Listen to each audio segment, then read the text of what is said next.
भले आदमी की खोज। एक दिन एक बहुत ही गरीब व्यक्ति मंदिर में भगवान के दर्शन करने को आया।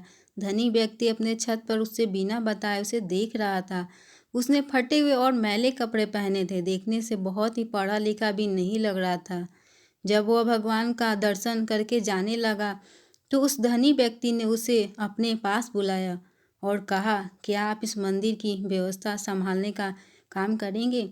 धनी व्यक्ति की बात सुनकर वह काफ़ी आश्चर्य में पड़ गया और हाथ जोड़ते हुए बोला, सेठ जी, मैं तो गरीब आदमी हूँ और पढ़ा लिखा भी नहीं हूँ। इतने बड़े मंदिर का प्रबंधन मैं कैसे संभाल सकता हूँ? धनी व्यक्ति ने मुस्कुराते हुए कहा, मुझे मंदिर की व्यवस्था के लिए कोई विद्वान पुरुष नहीं चाहिए। मैं तो किसी भले इंसान को इस मंदिर के प्रबंधन का काम सौंपना चाहता हूँ।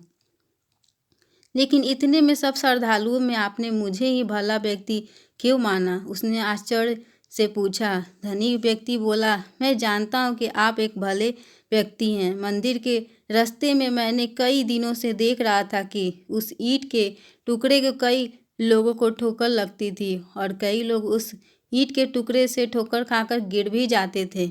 लेकिन किसी ने भी उस ईंट के टुकड़े को वहाँ से हटाने का नहीं सोचा।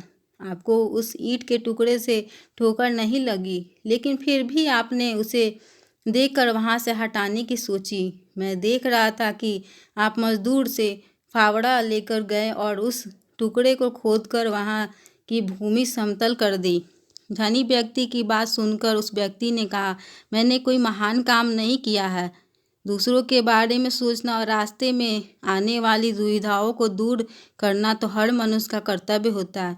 मैंने तो बस वही किया जो मेरा कर्तव्य था। धनी व्यक्ति ने मुस्कुराते हुए कहा, अपने कर्तव्यों को जानने और उनका पालन करने वाले लोग ही भले होते हैं। इतना कहकर धनी व्यक्ति ने मंदिर के प्रबंधन की जिम्मेदारी उस व्यक्ति को सौंप दी।